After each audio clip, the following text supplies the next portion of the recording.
advising clients across the country. Here he is, your host, J. Christopher Boyd. Welcome to the second hour of Something More with Chris Boyd. I'm Chris Boyd here with Jeff Perry, and we are both of Asset Management Resources. Our firm is a financial planning investment management firm, helping people plan for or navigate retirement and help with your portfolio management along the way. So if you need any help with any of that, certainly reach out to us at amrfinancial.com.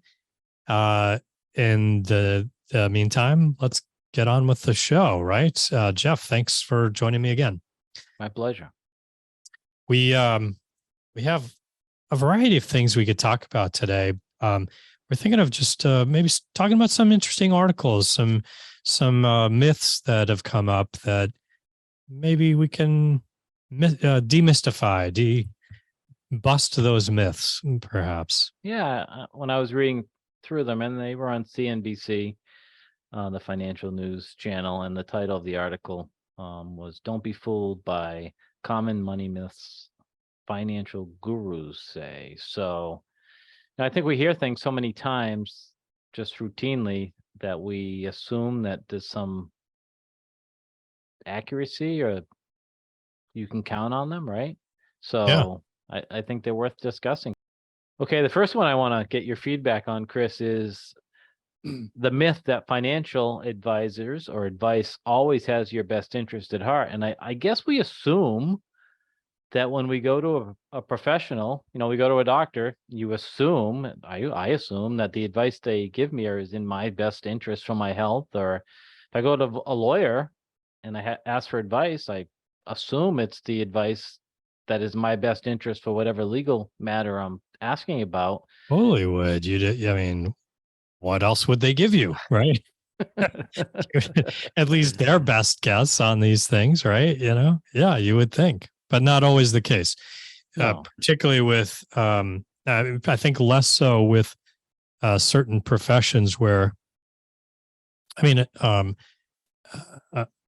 a medical professional, you assume it's their best, their best advice, but whether or not they always are the best qualified is a different question.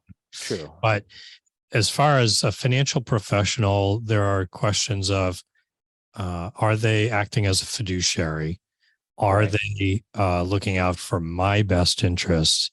And let's face it, everybody has a component of self-interest, even fiduciaries who are endeavoring to put your interests first. They do have a bias. They do have a perspective. So, that they usually try to disclose that so that they're fully transparent about where they might have those. Right. But generally, everyone comes to life with perspective, right? Their past experiences inform their thought process, all that. So no one can step outside of that fully, right? But a fiduciary is endeavoring to put your interests first. We often talk about compensation models when we get into this discussion about is someone acting in your best interest when they're a financial professional of one type or another, whether that's insurance or mortgage or we think in terms of financial planning and investments, all of these possibilities. But there's different compensation models, and naturally one thinks potentially that someone who is paid only for the sale of product might have a greater self-interest in the mix and maybe less prepared to put the client's interests first. Now, that's not necessarily the case. That's not everyone, but it can be some people. But it's certainly an issue for the consumer to be mindful of. How one is compensated can flavor their perception of, is this in your best interest? And I guess that's a big compensation is disclosed. Right. How are you paid? Where are you paid? That's a big difference. We opened up this myth discussion with doctors and lawyers, which is a good way for people to think about it, but you're not really thinking about how your doctor or your lawyer, it's kind of one way usually. I mean, there might be two ways for lawyers or three ways, but But when there's that financial incentive to recommend option A, that maybe the person's going to make $1,000 on the client, and option B, maybe the client's gonna, I mean, the advisor is going to make $50. There's the opportunity there for, a less than someone who's acting in less than a fiduciary responsibility to maybe give you something suitable. Maybe option A is okay, but maybe it's not the best. So my point with this is, I don't, many consumers know this. Many consumers understand the word fiduciary and understand that if someone like yourself is a certified financial planner and a fiduciary, that's a standard that client should come to expect. Yeah. But many people don't know the difference between a CFP, just to use the ranges here, at the high end of the standard, to someone who may be working for a insurance company, maybe doesn't even have the ability to sell you mutual funds. And so whatever you're looking for, if you go to someone whose only product is a life insurance product, for example, I'm using this extreme examples, and say, I want to do some college planning for my children, their solution is going to be, yeah, right? So I think it is a myth to assume that every person in the financial services sector that you work with is always going to give you, right?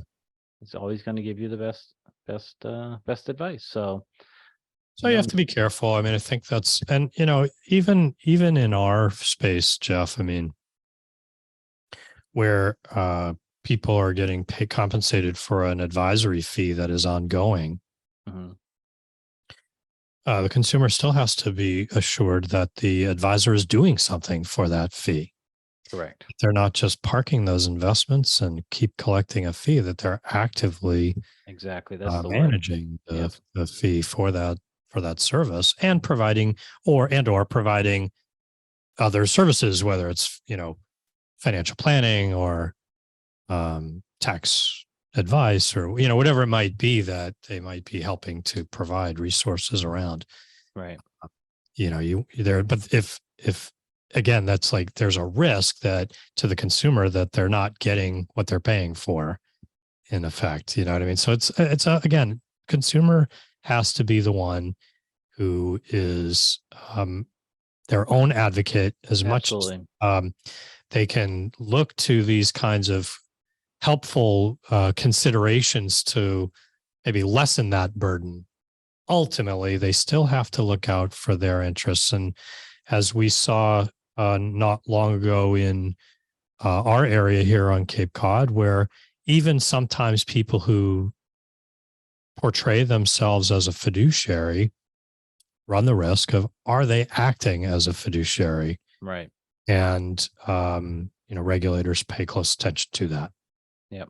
I always, when this issue comes up, either with new people or, if we're doing some educational materials, I always say 3 things that you need to know. Number 1 is the individual you're working with a fiduciary? Do they have your best interest at heart? What we've been talking about. Number 2 is, how are they compensated?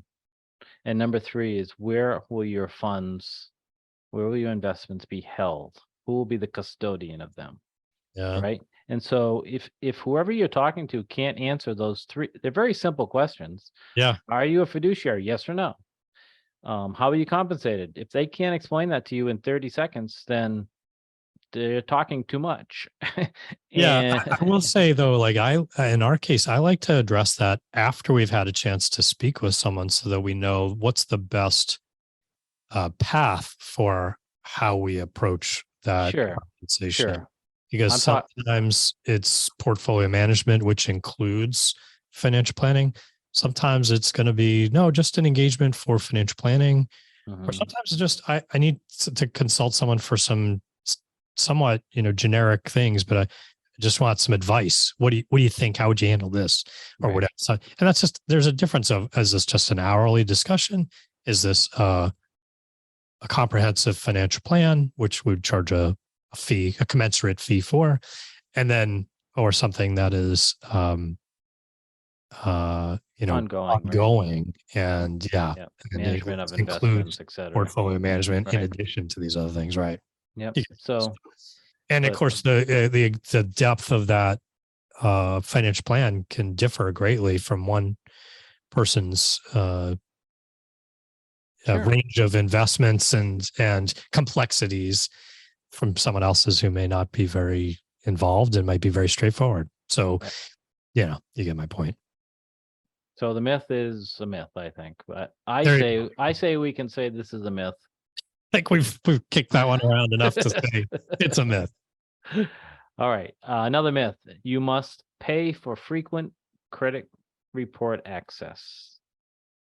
Oh, I see what you mean. To pay Yeah. for it. Yeah. You really So don't we have need to pay for it. almost everyone has a credit score, and it's a good idea to check it, to check your credit report once in a while, or if you Yeah. think something's up. And the myth is that you have to pay for your credit report.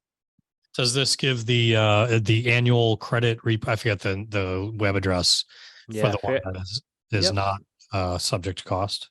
Yep. The Fair Credit Reporting Act gives you the right for one free credit report every 12 months, and that's at annualcreditreport.com. That's the website you're talking about. That is the one I had in mind. Yeah. Right. But you could get one credit report from each of the three credit reporting services. Yes. And the other part of the myth is many people who have banking relationships and or credit cards with certain banks and institutions provide free credit scores and free credit reports as a I mean, I have a Discover card and it gives you some information, but it's not the same thing as an actual full credit report.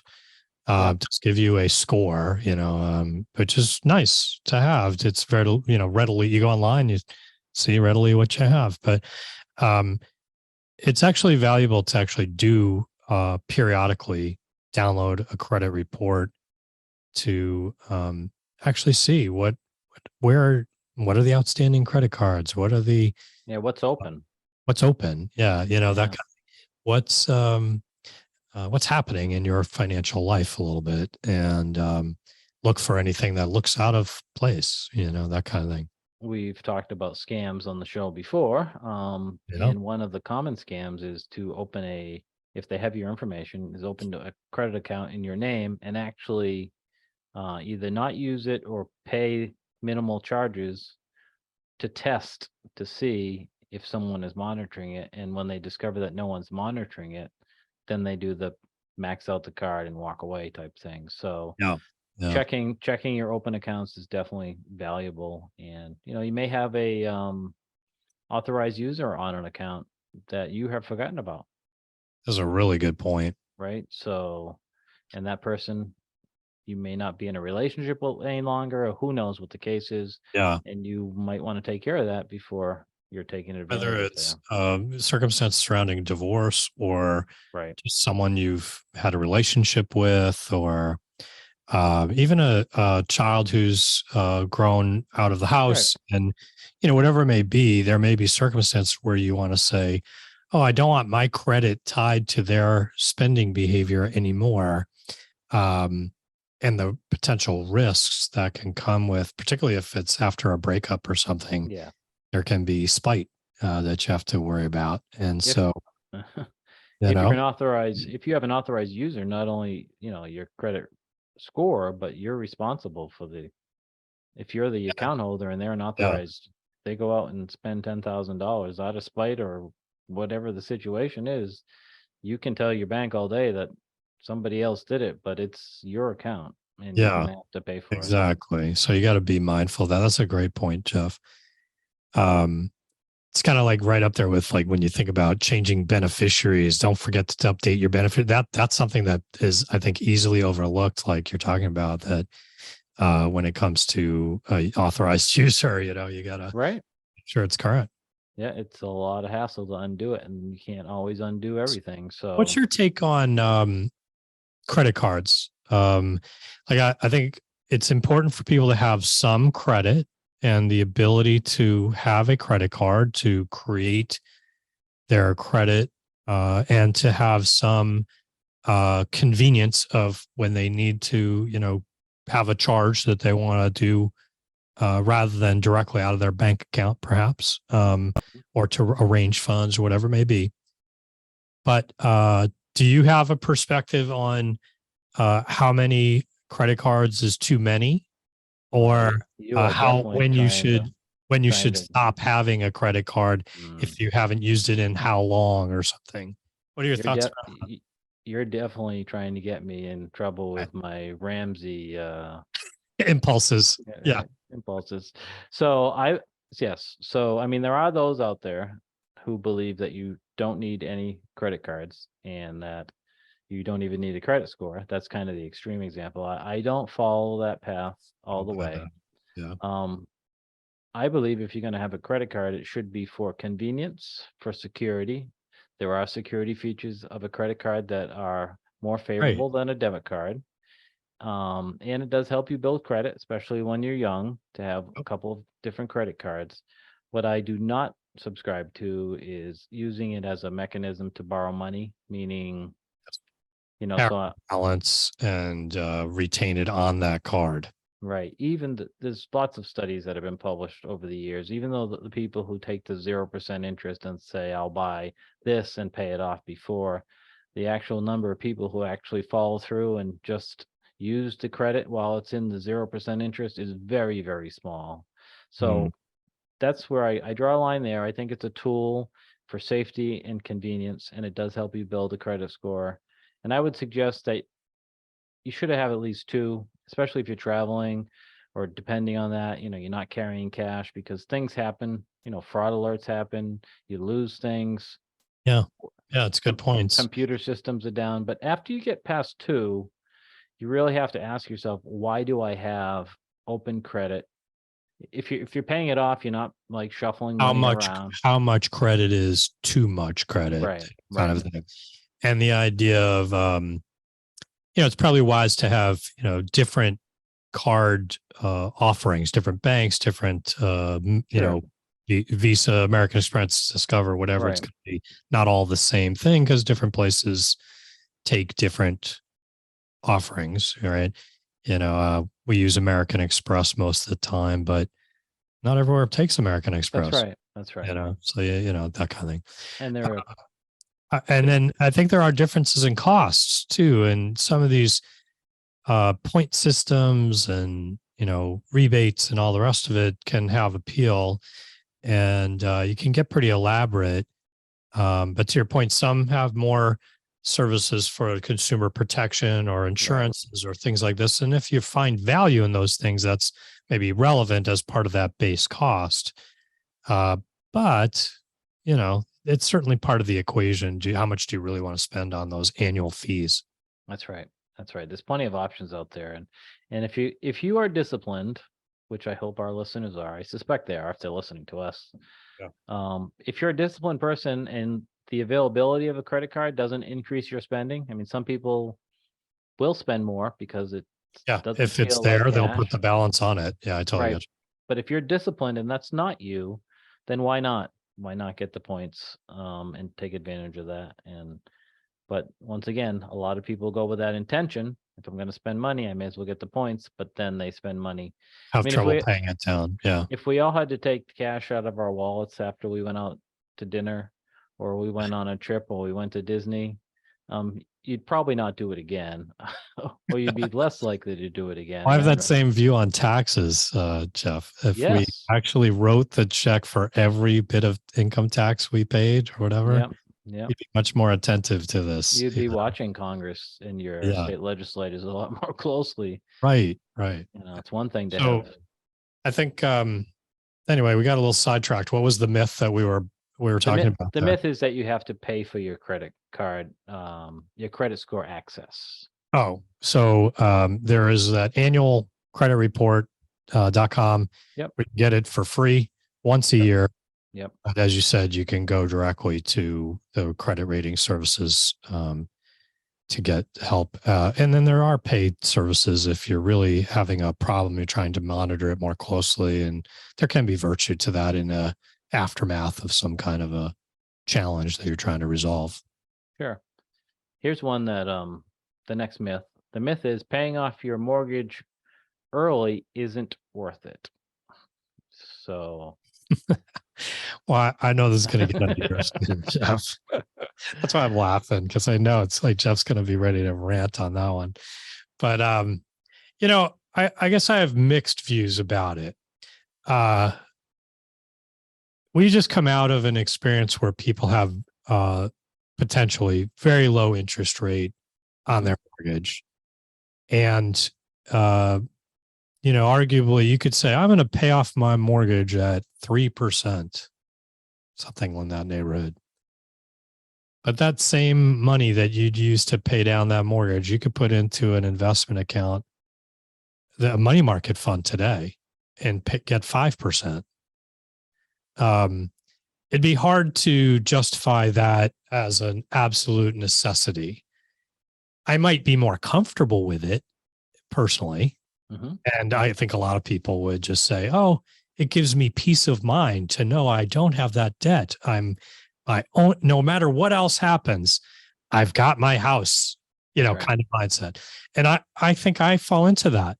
Kristen and I were just talking about this idea, if you had the amount of the mortgage in your pocket, Right. would you pay it off, or would you put it into a savings? And I was more inclined to say, well, if I had it, I just soon have it done, and like the peace of mind response, even though it's not great math, but just the comfort of that. And she's like, why would you do that? We could get 5%, that kind of thing. And that's 2% spread. So, which is funny, because I would have thought we'd have been the opposite, Well, I think it's more than a math question. It is as a math. There's math component to it, arithmetic, plus, minus, where are we at, right? But there's also a head heart, this the anxiety or comfort, or we've talked about the idea of scarcity or abundance, and that's part of that. Yeah, it's a psychological component, and it's not the same answer for everyone, right? If it's if I hate to use the word twice in the same 5 minutes, but if you're disciplined and you are making decisions that are really just based on math all the time, you're not you're spending, you're saving, you're investing, and everything's you're right on, you don't do more or less depending on how you feel or what's going on in the world, then math is more relevant. But most people aren't like that. And I think it's a fair point, Jeff. It can give people a false sense of security that they have in that case. Let's say I have a $200,000 mortgage, and I've got $200,000 sitting in an account. Right. Well, I feel like I've got $200,000. Yep. But in reality, I have zero you have nothing. In that scenario, because I've got, equivalent amount of debt and liquidity in that scenario. So, I mean, now I might have net worth because the house in that case has value, but you follow my point. Like, yes. It gives a false sense of availability of resources. Yeah. So if you have the money and you have the mortgage, it's one analysis. But if you're thinking about, should I save money or should I pay off the mortgage, it has a different analysis. Like, we want you to have an emergency fund, right? So don't just start paying off your mortgage and have no cash. So it's so true. How many times I've seen that, where people just like put it all into the mortgage, and you're like, you need that sort of liquidity. Yeah. So it's a simple question. I mean, people hear the question and they kind of go to wherever their belief system is, but it really depends on where you are, what you're at. It does depend on your interest rate. Certainly, if you have a 2.5%, or you got your mortgage yesterday and it was 7%, those are different. It's a different analysis. Even if psychology is the thing you're thinking about first, when the spread gets bigger, the math becomes more important, right? Yeah, that's a good point. That's well put. So, I mean, I think generally, my general perspective is it probably is a good thing to pay off a mortgage, to have less debt. I would agree. But when the math is working like that, when you have that's way we described it, you start to have a spread between what I can make on that same liquidity versus paying off the mortgage. There's a lot of things to consider, but it becomes a little more challenging to say, well, maybe it's not so clear.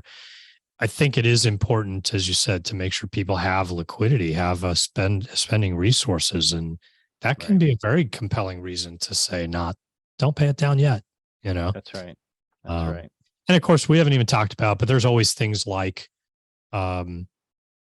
reverse mortgages, home equity line of credit, all these kinds of tools that can have virtue and yet are not for everybody. Right. Can add to the analysis of it for sure. Yeah. Yeah. All right. Very good. Do we have more myths or did we cover them all? No, we have more myths, but I think it's time for us to take a break. Let's do that. We'll be right back after a quick break. Stay with us. Welcome back to Something More with Chris Boyd. I'm here with Jeff Perry. We're talking about some financial myths, along with a variety of other things. I think we have some possibilities of other topics as well. But we start with the myth, and who knows where we go. Yeah, it seems to be true. Well, we're not always as disciplined with our show plan as some. Sorry, that word again. Yeah, true. That's why I said it. Yeah, fair enough. But there's lots of things to consider, and hopefully you find some value in some of these ideas. Let's talk about some of the other ones, Jeff. Yep. So we have 3 more I'd like to cover in our remaining time. The next one is the myth is you don't need an emergency savings account if you have other assets like retirement assets, etc. Yeah, I guess I just disagree with that. Me too. That is definitely a myth. Yeah, I've had people come in and say, I don't need an emergency fund because I have a line of credit. Another example where people would say that. I understand the rationale. I've got a place I can go. But as we've seen over the last year, yes, costs of credit can change. And, over the last decade, that cost was very low. But that's not normally the case. And it is important to remember that it's still debt, right? In the case of an emergency fund, not having an emergency fund because you have access to retirement resources. The challenge, I think, and I'm sure got plenty to add to this too, Jeff, but I think the challenge primarily revolves around volatility. And it's not always a good time to withdraw from resources like a retirement account because of market fluctuations. Right. Additionally, we got tax consequences when we draw from a retirement account. And it's nice to have some money that's not subject to a big tax bite if we had an unexpected or a significant purchase. I think of a car. Sure. To fill in the blank, Yep. So those are my initial thoughts. What are your thoughts? I completely agree with all of that. And I think for an emergency fund, I think not only is it not exposed to, say, the market, but I also think of it as being almost instantly available, meaning a local bank or a way that you can actually put your hands on the money or use it in some ways. You mentioned a car. It might be an air conditioning unit. It might be an emergency trip to go see a loved one. Who knows what it is. And you don't want to have to sell an investment, wait for it to clear, and then wait for the transfer to your bank account in this example. Yeah. So that you could write a check or use a debit card or however you would pay for it. So not only would I say total agreement about the where you keep it, such as in a high yield money market account or a local bank, gaining some interest on it. And as you indicated, you can get 4% on a money market without blinking right now. Yeah. Maybe 5 if you shop around. I think it's accessible and available. So a follow-up question to you is how much, right?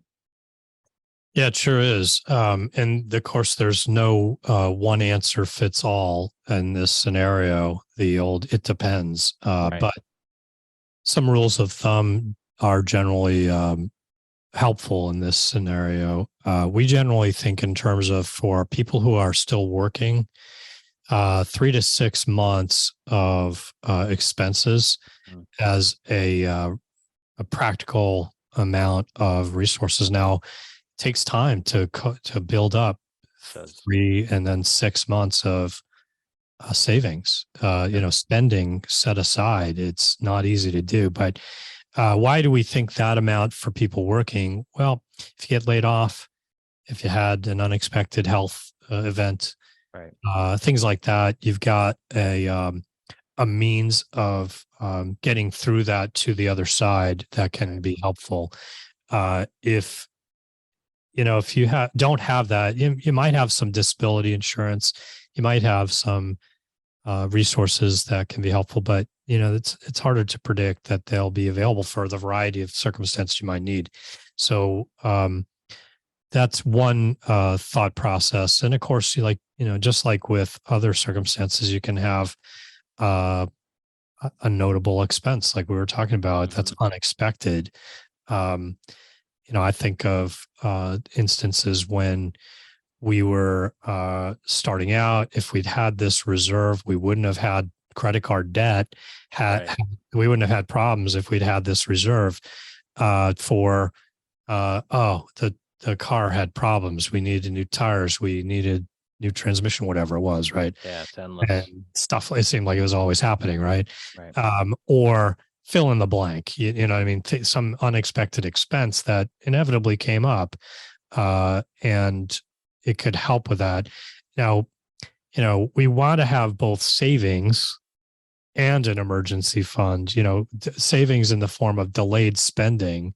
Right. Oh, we're going to take a vacation. Oh, we want to buy new tires or whatever. If we're able to do some planning, if we're able to be thoughtful in advance, then we're better served by that. But when we're starting out, sometimes that's not really practical. It's very challenging. So, but for people who are in retirement, as an alternative way to think about how much for an emergency fund, I still think you want an emergency fund. We tend to think in terms of how much are you spending, less reserves or resources like a pension or Social Security, fixed income resources. That difference is the monthly amount, and we'd annualize that. Right. We'd say we want between 1 and 3 years of that amount in low risk, largely bank, CD, money market, something like that, where it's pretty accessible and pretty stable type of a resource if we can. And then move on to things that have some risk for, maybe other accessible assets, and then longer term assets we'd want to take more risk. If we're not going to touch our IRA for another 5 or 10 years, okay, well, we can, take more risk there. That's where having a really comprehensive financial plan and someone you can turn to help you with those things really help you think that through. Have a lot of value, because it's not so much, in this case, I think what you're talking about is volatility and whether or not you want to make a withdrawal of investments. Not just if your heater goes out. Right. Why so much, right? Why a full year's worth of expenses? Why potentially 3 years worth of expenses? Well, one reason is markets can be a factor in your cash flow, and disruptions can take time to overcome. So it can have value to have a place to go in the midst of that. But additionally, as we age, there's greater risk of healthcare costs, long-term care events, or things like that. That can, we talk to people who have, dental implants, or, just things that aren't ordinarily part of their routine, but they end up being somewhat costly, as an example. Now, sometimes people in this stage of life have more cash flow than they spend. And of course, that's great, but it turns this theory, this math upside down. Well, it's very individualized. But that's a great situation to be in, of course, where you don't, that rule of thumb doesn't really apply. But then you'd start looking at it. Well, how much is a prudent amount to have in reserve for the unexpected, and how much becomes too much? Right. Now, how much are that can we? happen as well. Right. Yeah. How much do we end up with opportunity cost we're missing out on how we could be making more money? So to your point, it requires a little bit of refinement, and everyone's circumstances are a little different. But yeah. Absolutely. Did you have anything to add to that? No, I don't think so. I think you covered the spectrum of it, from the young couple building an emergency fund to 3 to 6 months Yeah. of their income to when you're in retirement. It's a different analysis and maybe a bit more complicated. So if if you're approaching or in retirement, I think if you don't have a financial advisor already in place, I think it's a good time to at least get an opinion on that. And I think also this will be right up your alley too, Jeff. The idea that we really need to have different buckets, different mindset. Some of it is for the unexpected, for the emergency, for, safety reserve kind of thing. But we also need savings that is just delayed spending. And we're going to things we aspire to do or spend or whatever, but they're not today. right. A delayed spending account. Right. You know what I mean? Which is maybe different from an emergency fund. It's very different. So if you want to spend some money in the future, whether or not, whether you want a jet ski in the future, a big vacation, maybe a different car, you don't want to take out a loan. Second home, fill in the blank, right? Yeah, just something that's not coming out of your cash flow, right? Something that you're saving for that's not coming out of your budget, that you don't have room in your budget for to do it all at once. So you create a separate bucket, as we like to say. Let's say it's go on a $10,000 trip to Disney World, right? And you don't have, so you want to do it, but you can't do it right now, right? Yeah.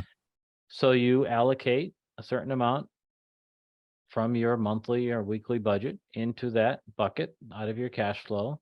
And so that when that bucket is full, in this case, $10,000, you can plan, go, enjoy the trip of a lifetime and come back with no debts, no worry, just good memories.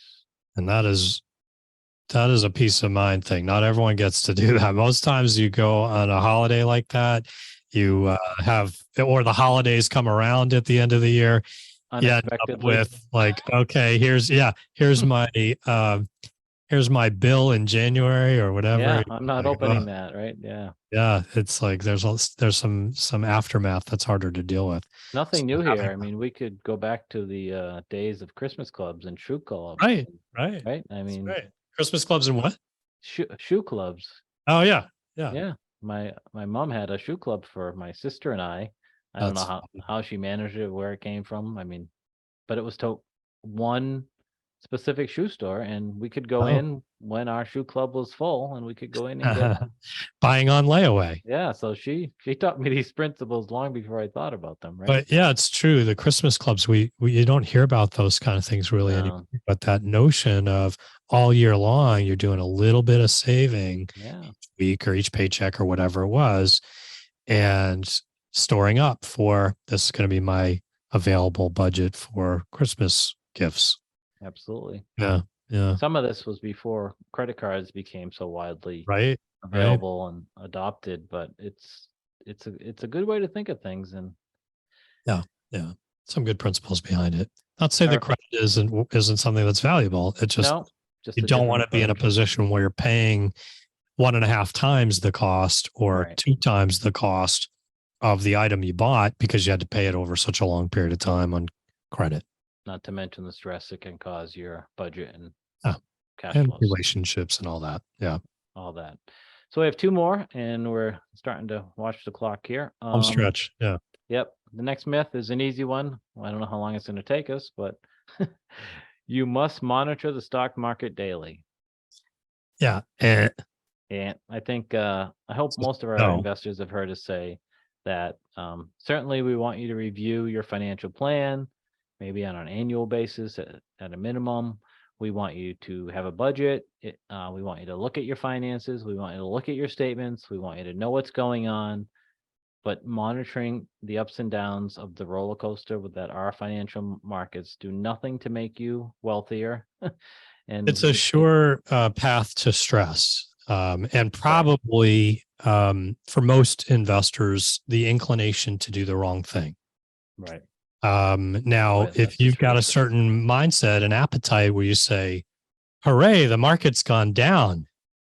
Yeah. That's different. Maybe you're looking at it as, hey, I've got a buying opportunity. I'm going to take advantage of it. Most people don't look at it that way. They say, oh my God, the market's gone down. And they're more inclined to be wanting to sell low and buy high instead of the opposite. So now there's a difference in daily review. I mean, most people aren't day traders. They're not trying to trade actively, and this can kind of set you up for a mindset that's counterproductive. So generally, I think it's something to be avoided. Now, in our case, members of our team are looking at the market every day. So in the That's case our of, job. Yeah. uh, That's our jobs, right? I mean, yeah. So if you have someone who's helping you, you don't have to be as compulsive, perhaps, because someone is minding the store, so to speak. Right. But if you don't have that, you might be thinking, well, how do I know what's happening and how to be mindful of if I should make some adjustments?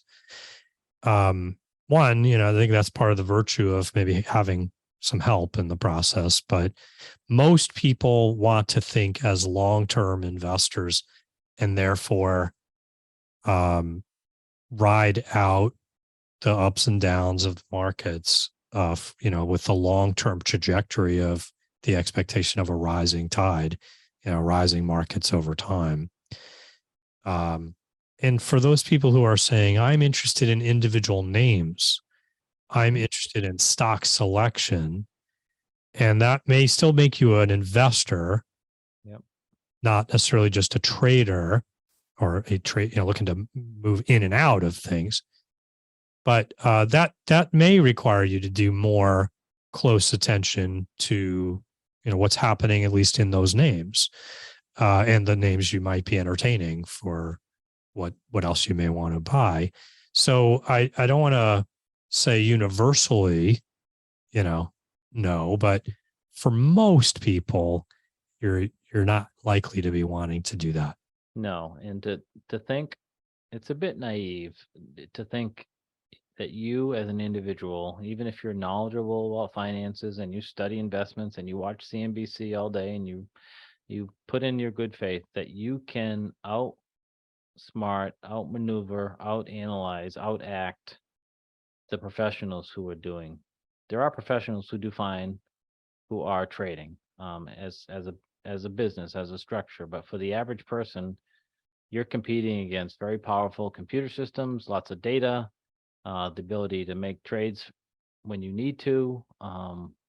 It's like kind of thinking you can just walk off to an NFL field and participate and do just as well as the people who are doing it every day and training every day and studying the plays, and you're going to walk into that stadium and compete with them. It's not realistic, and the data tells us that most people who day trade lose money. So it's a good point. Yeah. That's a good analogy. Hadn't thought of it in that, like walking onto the professional arena to say, compete. I'm here to play. Yeah, I'm gonna outplay you today because I got a good idea. Yeah. Or I saw something and you might not have seen it. Well, I do think also, that a lot of times people, when they do this on their own, they compare it to, say, the S&P 500 or something, the risk they take can be drastically different. So it's not just performance that you're looking at. It's what's the risk you took to get that performance is also part of that equation. And I know an investor who had made a fortune in NVIDIA this year, up drastically, and everything worked nicely for them. And hey, isn't that great? But they were overly concentrated. It was a big piece of their pie, and it worked out nicely for them, but could have worked out terribly as well. And that's maybe not how most investors want to, gamble, if you will. No, it is a form Outcomes. of gambling. And I would suggest that, most gamblers tell you their stories when they win. And most day traders around the water cooler or at the pool or a neighbor or somebody tells you about what they just did. And Yeah, it's always the good, not the bad. yeah, They don't tell you, oh, I lost my shirt on this one. Yeah. right. All right, we They got time don't. for They maybe just- just one more thing. Let's try and squeeze it Yeah, in. one very long one, but we'll talk about it. Money can make you the happiest. Oh, I mean, this is something our show has been about for the last 16 years. I That's know. not true. Money is one component of, that can contribute to it, but life is about far more, something more. Something more. And this is not the case, right? It's a contributing to give us an element of stability, to remove worry. We want to have financial independence. That is true, but it is not the source of one's contentment, fulfillment, or happiness. That's right. It is merely a tool to help you to have those other access to these other things that will not come from stuff. I don't know. You probably can chime in better. No, you're exactly right. And I thought the same thing when I saw this, the myth, and thought about the show.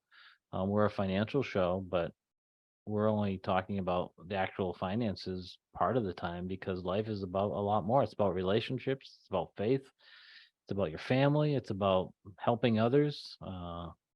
So it's just so much more than that. But if all things being equal and you're still that same person, you have your beliefs, you have your family, your friends, your faith. And if you have some money, it's good too.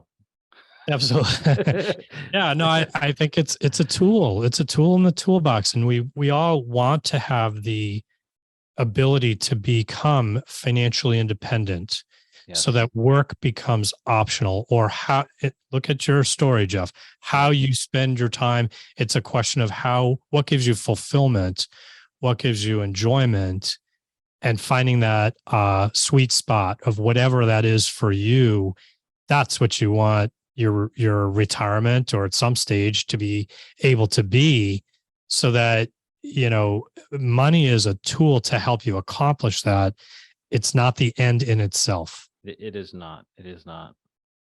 Well, that brings us to a good point to end our show on. Thank you all for being with us. If you should need help with any aspect of your financial planning or portfolio management, please reach out to us at Asset Management Resources. We're available to you through our website, amrfinancial.com, or you can reach out to us, telephone number toll free, 866-771-8901. Thanks, Jeff, for being with me today, and for sitting in for me next week. Until next week, keep striving for something more. You're listening to Something More with Chris Boyd, Financial Talk Show. Asset Management Resources, LLC, and J. Christopher Boyd, CFP, provide investment advice on an individual basis to clients only. Proper advice depends on a complete analysis of all facts and circumstances. The information given on this program is in the nature of general financial comments and cannot be relied upon as pertaining to your specific situation. AMR, LLC cannot guarantee that using the information from this show will generate profits or ensure freedom from loss. Listeners should consult their own financial advisors or conduct their own due diligence before making any financial decisions.